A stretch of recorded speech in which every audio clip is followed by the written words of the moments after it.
Hello everyone, X-Walk Hill Bethelite here, and let's discuss some of the ways that Bethelites, older Bethelites, groom the young Bethelites who come into Bethel sexually. Let's talk about some of the different ways so that there's information out there people can use to protect themselves. Because while I don't encourage anyone to spend their youth working for free, if someone does decide to go and work for Watchtower anyway, there needs to be information out there that they can use to be prepared. One of the main ways that I've seen older Bethelites, I'm talking about people in their 40s and up, lure young men, we're talking 19 young men, is through alcohol. Now, I know what you're thinking. In New York City, in the state of New York, you can't drink alcohol until you're 21 years old. Well, that's something that the older men at Bethel who like to groom young youths, groom them for sex. What they like to use is that youth's desire to try a beer. They haven't had a beer. They would love to try a beer, and they know they've got years before they're allowed to go and get a beer. Well, what you have at Bethel are older men. I'm talking Bethel elders, people in authority, telling them it's okay, inviting them over to their room when it's just the two of them. Well, how again do older men in their 50s and upper 40s, how do older men get someone, let's say 19 or so, into their room? What possible things could they have in common? Why would someone that age even want to talk to or go over someone's room who's 50? Offering them things, gifts. Hey, come on over to my room and try a beer. What's your favorite beer? Oh, I've never had. You have never had a beer? Come on over and you come over, they open the refrigerator and there's all these different types of beers for you to try. Yes, there are young men who have the desire to try their first beer. And that is very, very, very often the probably number one trick that the older men, this is from what I've seen, this is from experienced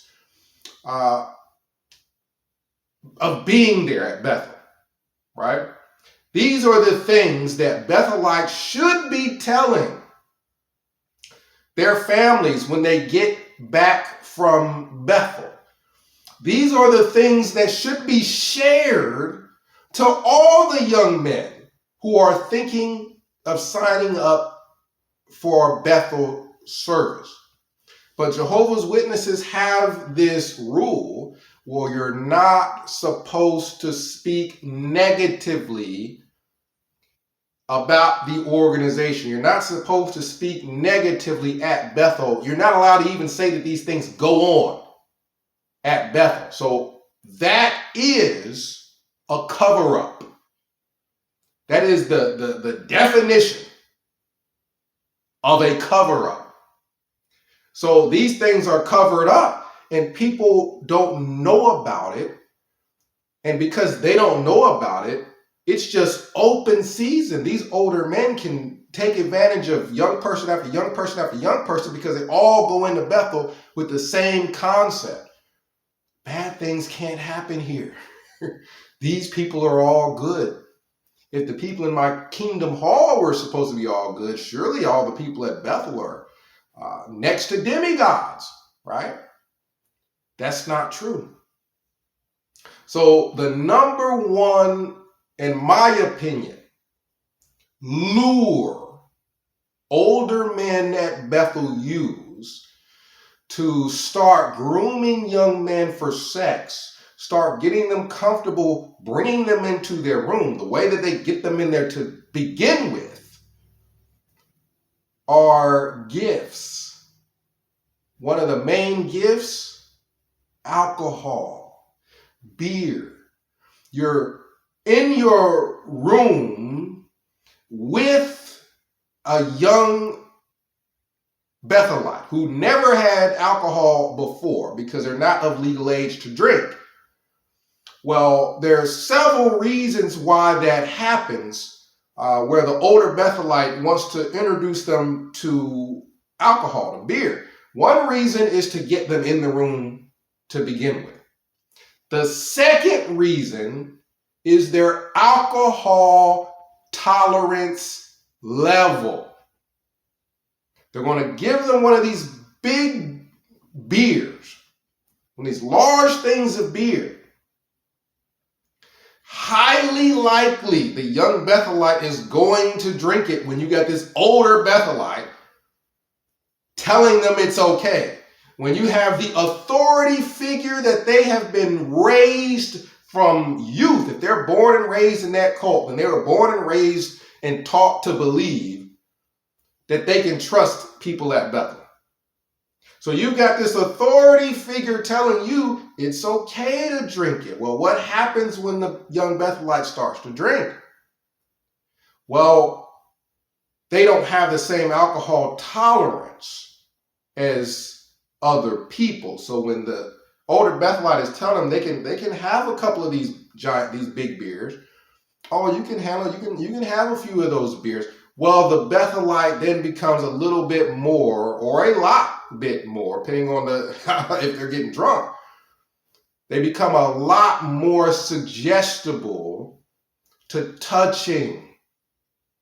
What oftentimes people use is heavy play. The older Bethelite will use heavy play, such as like wrestling, right? So the young Bethelite has had some beers, had some alcohol, they're tipsy, and other than just grabbing the young Bethelite, the older one will start the wrestling thing, push them around, doing a little boxing thing, wrestling, because that looks okay until somebody gets on top of somebody else. See, these are things that people need to be aware of. Young Bethelites need to be able to think, wait a minute, yeah, there are people offering me beer, and yeah, technically, I'm not 21, so I'm not supposed to have it, so they're not supposed to be offering it.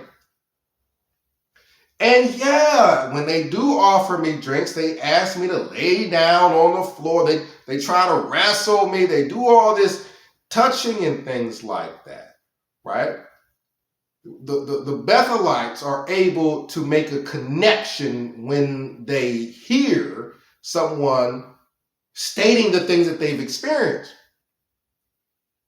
So what happens to that young Bethelite is cognitive dissonance, where their mind is struggling with what they're seeing and what they've been raised to believe. They're raised to believe everything this Bethelite is telling them is okay, but in their mind they know I'm not 21, but this is a Bethelite and is offering me. this alcohol. The cognitive dissonance assists these older men in sexually assaulting the young Bethelites. Any kind of sexual advances that are unwanted, that's sexual assault. There was no permission, there was no consent. The person is aware that the victim doesn't want to be involved with them sexually, and they do things to make it happen anyway. Right? Another issue is that it's not just the girls that this happens to, it's the young men at Bethel.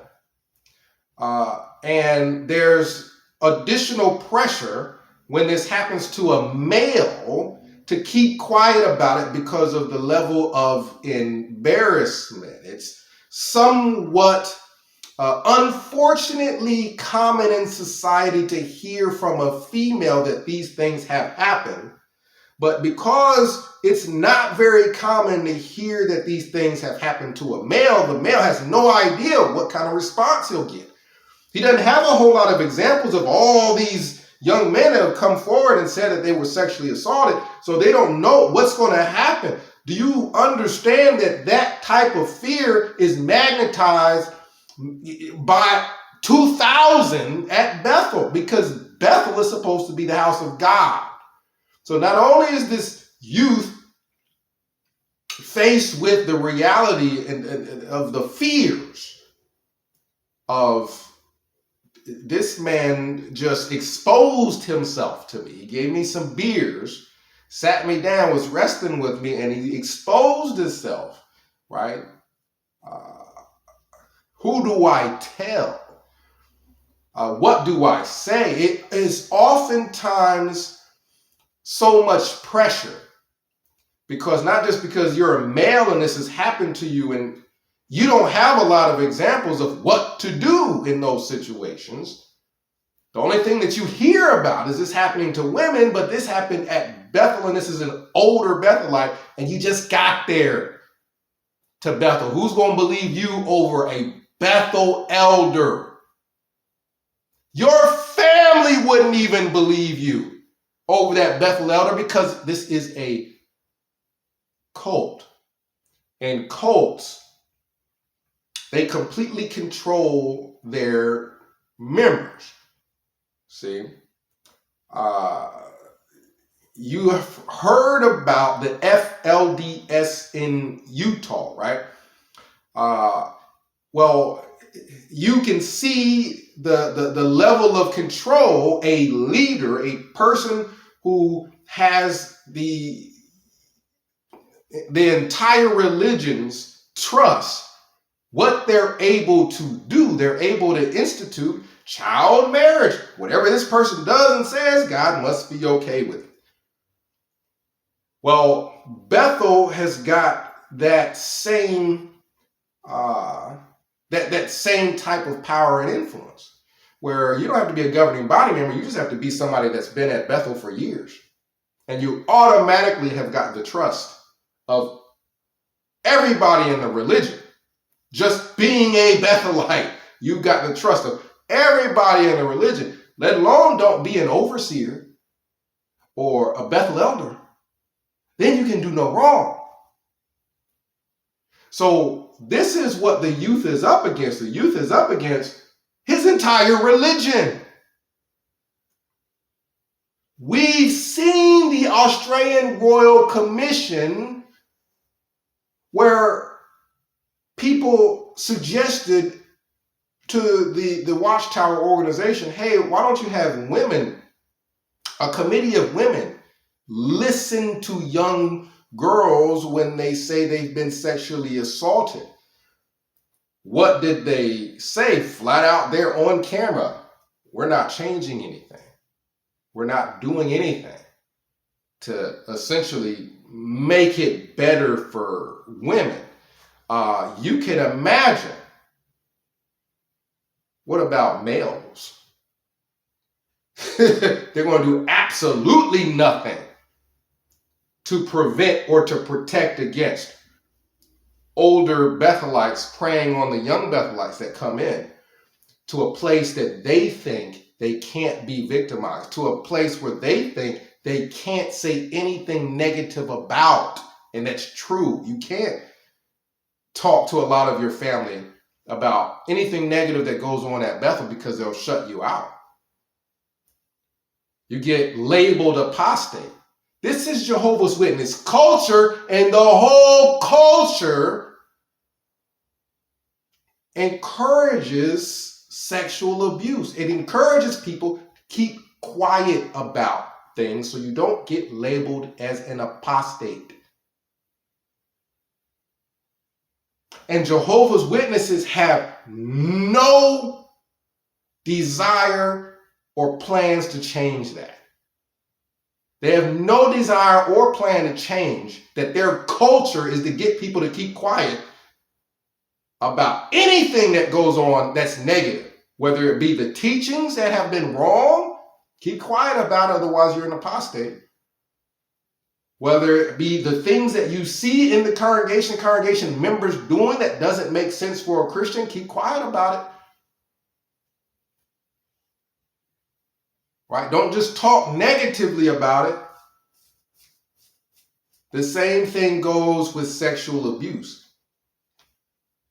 It's something extremely negative. It's something that happens in the congregations. It happens at Bethel. It happens all over the organization of Jehovah's Witnesses. And Jehovah's Witnesses are going to be very uncomfortable talking about it because it goes against what they believe, which is you are not to talk negatively about Watchtower at all.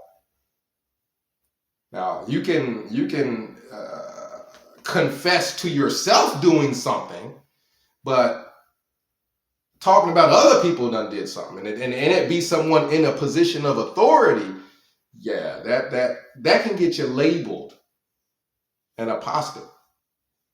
Definitely talking about Bethel can get you labeled an apostate. So that puts the Bethelite in a situation where predators have got free roam.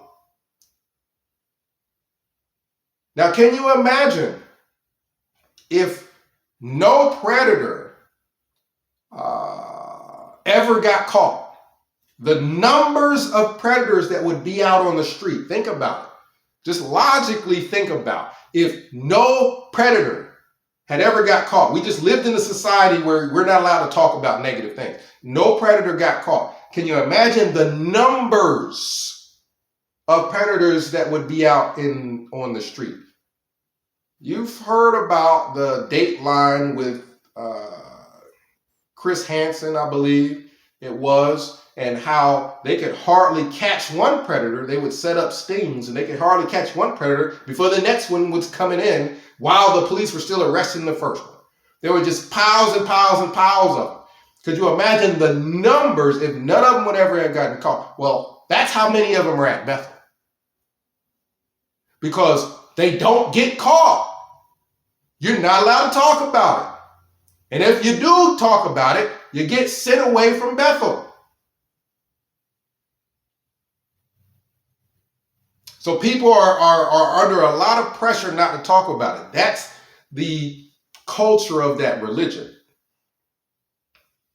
That leaving Bethel is a bad thing. Getting sent home from Bethel is a very bad thing and extremely embarrassing. And so people who are outside of the cult and they talk about how hard it is to report sexual abuse, how embarrassing it is. In the cult of Jehovah's Witnesses, it is 10,000-fold how the embarrassment. The entire culture goes against it. Goes against reporting things like that at Bethel. So that's one of the number one ways young youths and parents keep sending them. They just keep sending these young people to Bethel. Stop sending young people to Bethel that aren't even 21 yet. For number one. Stop sending people to Bethel that ain't even old enough to drink yet. That's how much Jehovah's Witness parents care about their kids. which is another problem. But that's one of the number one ways I've seen people prepare young youths for grooming is alcohol, beer, getting a whole bunch of people who had never had a beer before excited about trying their first beer. Another way is gifts like trips to the movies, trips to restaurants, a trip to the store. You're talking about a facility that doesn't pay its workers. Again, I don't believe parents should be sending people under 21 to go work somewhere where they're not going to be getting any money. But that's the reality of it. Bethel doesn't really pay a salary for the labor that they get. And they'll send these young people up there to work and stay, and they're hoping that they stay up there permanently. Well, what that means is people in their teens and early 20s don't have money for a bag of chips. Do you know how easy it is to groom youths for sex when all you have to do is use a trip to the theater? Hey, you want to come with me to the movies? And it'll be somebody 48 years old and the person will be 19. You want to come with me or 20 or something like that. You come with me to a trip to the movie. It builds trust, and then the person starts to expose themselves to touch, to kind of gauge how far they can go, or just assaulting them sexually. And then you have kids wanting to come home from Bethel. They want to come home. They don't want to talk about the reason why they want to come home. They just want to come home from Bethel. Parents are, no, just stick it out. Stay at Bethel. Stay there a few years. Their child is steadily telling them they want to come home. They don't want to be there. And the parent is assisting the sexual predators. The kid is afraid to tell them the reason why. Their own parents would turn on them. Jehovah's Witnesses have this thing called disfellowshipping, where they systematically will turn on their own family. It doesn't matter if it's a child, doesn't matter if it's a parent, doesn't matter if it's a sibling. They'll turn on a relative. If they're disfellowshipped, they'll turn on a relative for less. The person doesn't have to be disfellowshipped. The person just say something negative about Jehovah's Witnesses and bam, they automatically turn on them. This is the inner culture of Jehovah's Witnesses. This is normal amongst Jehovah's Witnesses. So yes, a Jehovah's Witness youth is not going to want to tell his parents that this sexual thing's going on, this person trying to do things sexual to him, because they know the parent will turn on them. They do it all the time at the Kingdom Hall. That's their culture. Turn on family at the drop of a dime. This whole setup is set up. Bethel is almost set up just to molest young boys. The whole setup is set up for that. The predators get to molest young boys, and Jehovah's Witnesses, the leaders of that organization, they get free labor. It's a perfect deal. We get to molest kids all we want, or young people all we want, and the leadership, we get free labor. You know, they shake hands on it. It's a perfect deal for them, right? But these are things that people need to know. Trips to the movies. If you got somebody 40 plus or in their 30s and they're, you're 20 and they're trying to get you to go to the movies with them and it's just the two of you. If they're trying to get you to go to the cabins and there's just the two of you, if they're trying to, or if it's just you and everybody else is all 20 and 19 and they're 40, something's off there. Something's off. You don't think he would invite one of his friends? Also, if they're wanting to get a group together, take somebody to the movies, Why doesn't he have friends his age? Why is everybody 19? Those things need to register amongst people. And this needs to get out, that Jehovah's Witnesses are putting young youths in a situation where it's almost like prison, where they don't have money and people can bribe them with little gifts, chips, cookies, candy, beer, trips to the theaters. That's how they can groom them. That's how they can get them alone with them so that they can touch them sexually, do things sexually. And that needs to stop. But the only way it will stop is if outside influences look in at Jehovah's Witnesses, because the parents will not stop. Even if they're aware of this, the parents will not stop sending their kids off.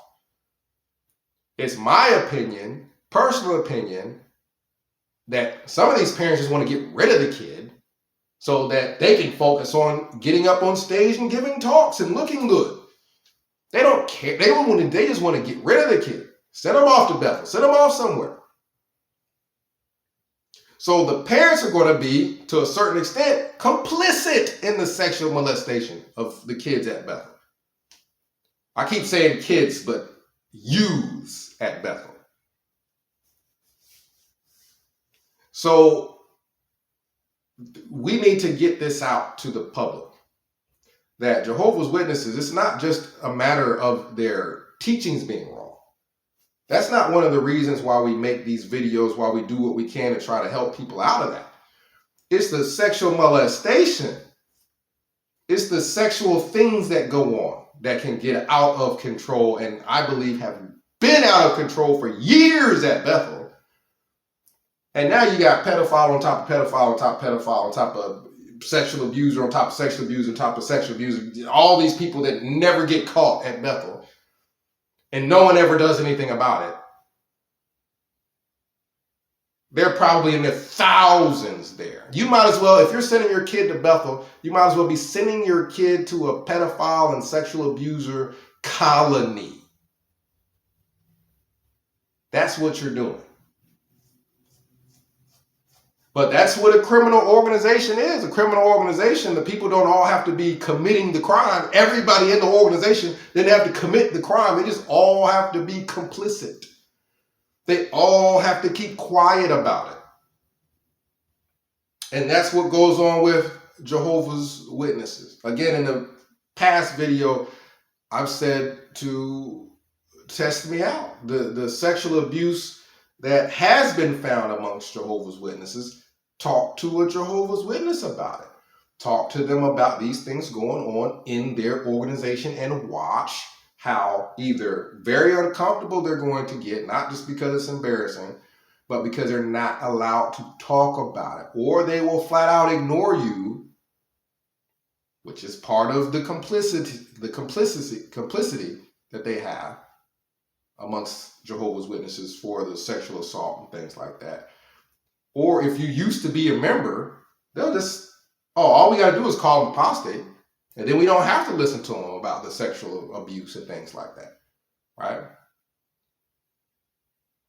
Number one tool Jehovah's Witnesses have for protecting the sexual assault and pedophiles is the threat of labeling somebody apostate. They said something against us. They're an apostate. That's the Jehovah's Witness go to protect the pedophile tool. The number one tool. The label apostate. We'll label everybody apostate so we can keep molesting youths and young children in the congregations. 937-789-4029. We'll discuss it. X-Wall Kill Bethelite signing out.